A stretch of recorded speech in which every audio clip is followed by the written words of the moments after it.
August 27, 2025. Dawn breaks over Ayungin Shoal, where the BRP Sierra Madre, a battered Philippine vessel, stands as a lonely outpost of defiance. On the horizon, a massive Chinese Coast Guard cutter approaches, dwarfing the Philippine supply boat. The message is unmistakable: this sea is ours. The Filipino crew, carrying vital supplies, refuses to yield, steering straight into the path of the Chinese ship. The Chinese horn blares, the cutter maneuvers to block them, but the Filipinos hold steady. These are not soldiers with weapons, but patriots with a mission and the backing of international law. A young Marine records the tense encounter on his phone, footage that will soon go viral. Every act of intimidation is documented, exposing China's tactics to the world. The supply boat, loaded with rice and letters from home, becomes a symbol of resistance.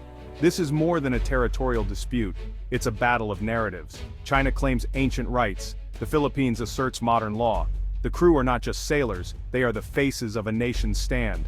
Their courage, broadcast globally, shows that strength isn't just about firepower.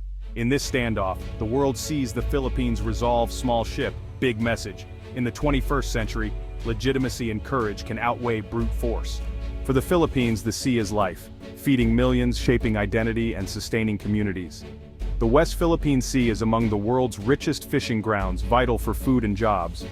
For coastal families, these waters are ancestral, not just lines on a map, but the stakes go beyond fishing. These waters are key global shipping lanes, trillions in trade pass through each year. Any disruption could shake the world economy. Beneath the waves lie oil and gas reserves, crucial for Philippine energy independence. The Malampaya gas field already powers much of the country, and more resources may await discovery. Control of these waters means control of the nation's future. When Chinese ships harass Filipino fishermen, it's not just politics, it's a threat to livelihoods and dignity. The fight for the West Philippine Sea is about survival, sovereignty, and the right to chart an independent course. This struggle resonates in every Filipino home, from the coastlines to the capital. It's a fight for the nation's soul. China's 9-line claim sweeps across nearly 90% of the South China Sea, cutting into its neighbors' waters. To enforce it, China built artificial islands, military outposts with runways and missiles, deep within the Philippines' exclusive economic zone.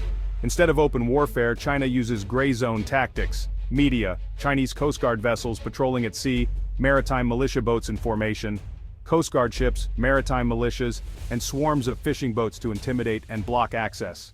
Filipino fishermen are chased from traditional grounds, supply missions face water cannons and dangerous maneuvers. These actions stop short of war but create constant fear and uncertainty.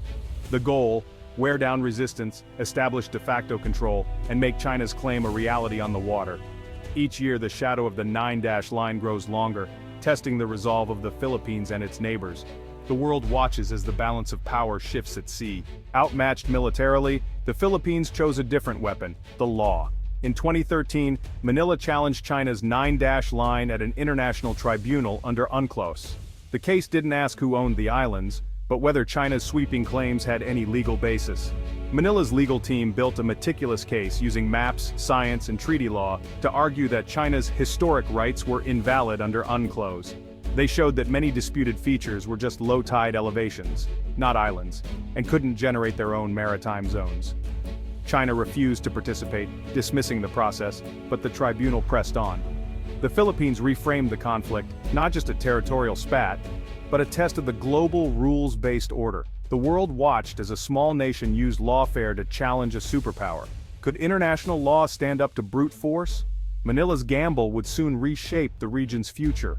The legal battle became a rallying point for those who believe rules, not might, should govern the seas. The Philippines' bold move inspired others facing similar challenges. The stage was set for a landmark decision. July 12, 2016. The Hague Tribunal delivers its verdict.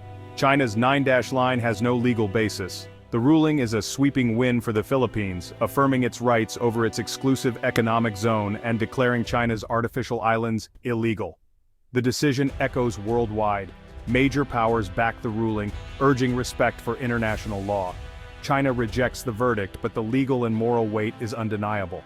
Every Chinese incursion is now a violation of a binding ruling, not just a local dispute. The Philippines gains a powerful diplomatic tool and a surge of national pride. The ruling becomes the foundation for alliances and future negotiations. While the tribunal can't enforce its decision, the world now has a clear, legal benchmark. The Philippines stands not just for itself, but for the principle that law must prevail over might. The conflict is no longer just about territory, it's about the future of the international order. The world is watching what happens next. With the tribunal's ruling in hand, the Philippines builds a coalition of allies. Diplomats press the case in global forums, framing the dispute as a defense of international law and freedom of navigation. The US-Philippine alliance grows stronger. Joint patrols and security guarantees deter overt aggression. Japan, Australia, and European nations join in, sending ships in support, isolating China diplomatically. Transparency becomes a weapon. Every Chinese provocation is filmed and shared, countering disinformation and rallying global opinion. The Philippines' strategy is clear: turn every act of intimidation into evidence, every alliance into leverage. The world's navies sail in solidarity, reinforcing the rules-based order.